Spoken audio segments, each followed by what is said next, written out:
Hello, beer tubers, and welcome to yet another Alco review with me, Peter, the Master of Hoppets. Today, joined by Henrik Jankelkusen. yes, and we're doing another natural wine.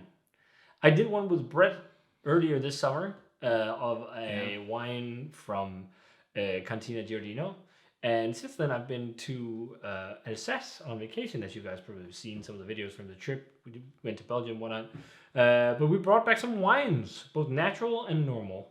Or normal, conventional, and quite a few people asked me to do videos on some of the wines, both the naturals and the normal ones, to try and do some different Alco reviews. And we're by no means wine experts. I read up on the grape before this and whatnot, and of course also looked at the description of the or translated the description of the wine. So yeah, it's just gonna be fun. I mean, I've mostly had conventional wine. And so have you. Yeah. But we've been introduced to a few natural wines, and we had some in a share that we never did videos of, where both Henrik and I were completely mind blown. Yeah. We had some of the best white wine we've ever had. I can't remember the name of the vineyard, but it's got like an arrow on the label. I think it was from Italy. Yeah. It was so tropical. Yeah. And yeah, just some really cool wines. We also had one from Sicily or something, from near Mount Etna. Which was a red wine, but yeah, they've been good, the ones we've had. It's just a complete different thing. I mean, it's to me, it's nature wine is much more interesting than conventional wine. To be honest, I know that there are very good conventional wine as well, but the complexity of nature wine, at least the ones we've had so far, has been much more interesting to try. Yeah, I mean, if you love lambic and wild ales, of course you will love something like this. So I think it's a natural gravitation into it, really, for a lot of people. So we're noobs. Take these ratings with a grain of salt. In the last video we did a scale of 10, but people wanted us to rate on the 100 scale. At least some people. So I'm guessing we'll do that then. Let's try. But you really have to don't take these ratings serious.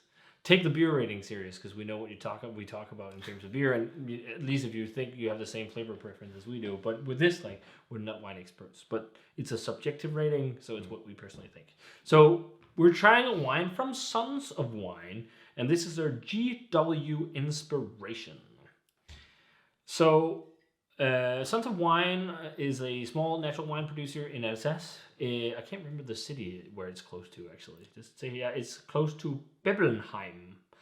Or is that, Beblenheim? I think that's the city. So Nana, my girlfriend, and I went there, and Farid, the winemaker there, was kind enough to show us around. We had some tastes of wine straight from barrels, straight from amphora. We tried some maceration mix of cider and wine, and it was really fun. And we bought some bottles to bring back, and this is one of them. So this is with Gewürztraminer grapes, which is arguably one of the grapes that is most well known from Alsace. A lot of people love to hate on Gewürztraminer as well, because a lot of conventional Gewürztraminer wine is really, really sweet.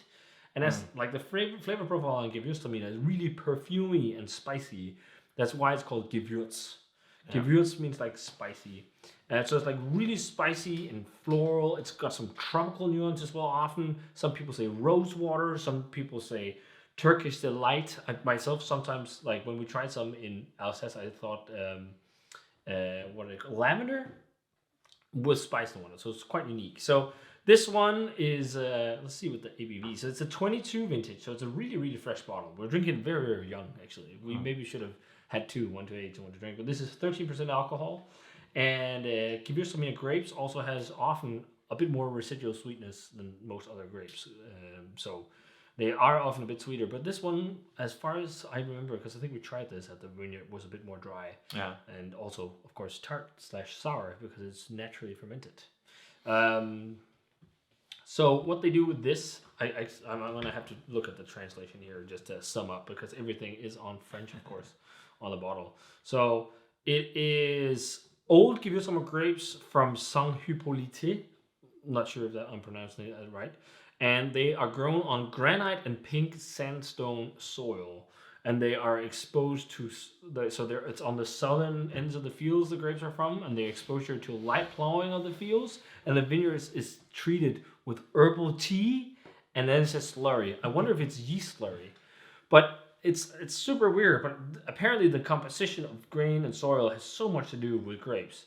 When we were in Alsace, we tried Riesling wines from just different vineyards or from different soil types, and it was in the same village, just one on one side of a hill and the other side, and they were massively different because one was like sandstone and one was clay.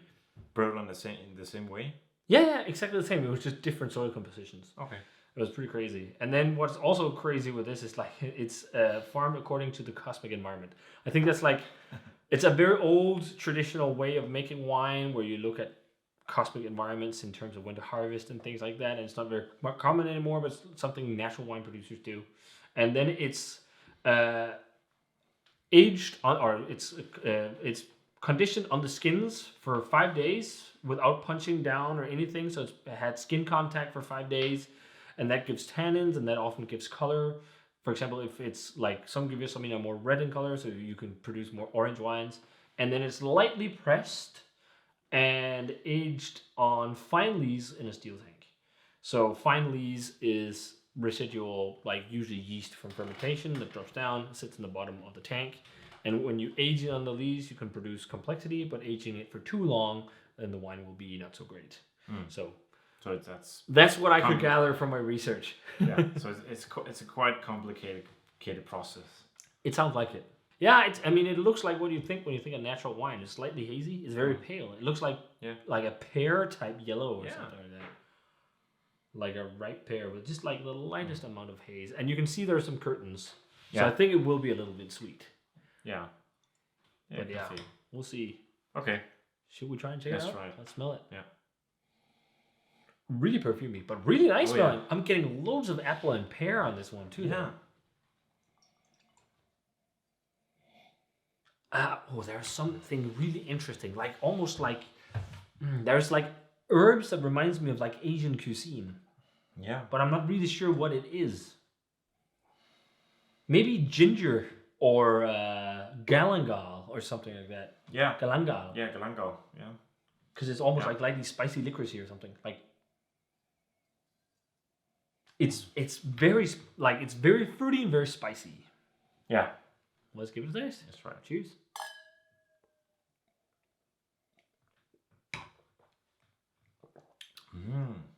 There's a light effervescence to it. Yeah, it is. It's really dry. Really, really, really dry.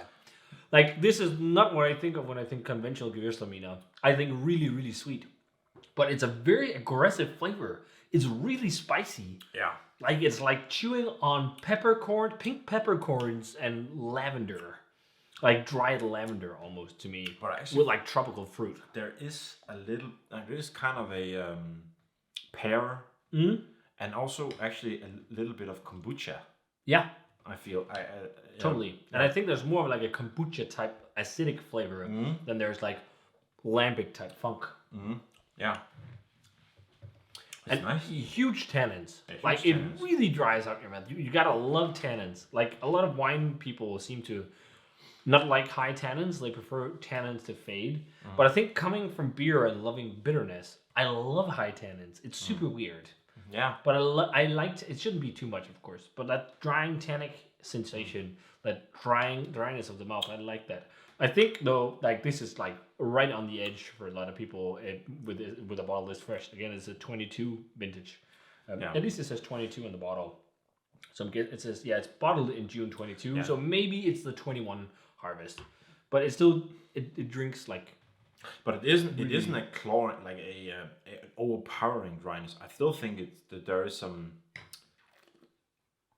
I mean, it's not like your tongue is like drying out or feels like it's sticking to the top of your mouth or anything. No.